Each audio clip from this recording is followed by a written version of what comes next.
എൻ്റെ ഓർമ്മ ശരിയാണെങ്കിൽ ഏതാണ്ട് ഒരു 1.5 വർഷം ആയി കാണും.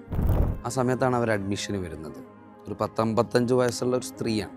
അവർക്ക് അറബി അക്ഷരങ്ങളുടെ ഉച്ചാരണത്തിൻ്റെ അസസ്മെൻറ്റിലൊക്കെ വളരെ താഴ്ന്ന ഒരു ലെവൽ ആണ് എന്ന് ഞങ്ങൾക്ക് മനസ്സിലായിരുന്നു.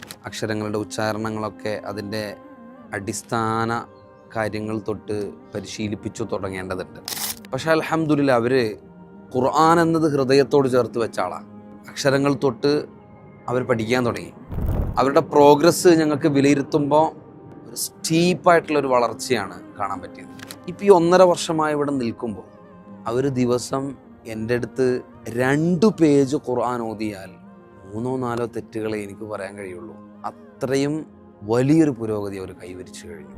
മനസ്സുണ്ട്, ഖുർആനിനോടുള്ള ഒരു ഇമ്പം എന്ന് നമ്മൾ പറയില്ലേ, ഒരു മഹബത്ത്, അതുകൊണ്ട് പഠിക്കാനുള്ള താല്പര്യമുണ്ടെങ്കിൽ തീർച്ചയായും വയസ്സോ സാഹചര്യങ്ങളോ ഒന്നും ഒരു തടസ്സമേ അല്ല. ഏറ്റവും അത്യുത്തമമായ പഠനം അത് ഖുർആനാണല്ലോ. അതിലേക്ക് നമ്മൾ ഇറങ്ങിയാൽ നമ്മുടെ മനസ്സിനും നമ്മുടെ ആത്മാവിനും ഒരു ശാന്തത കൈവരും.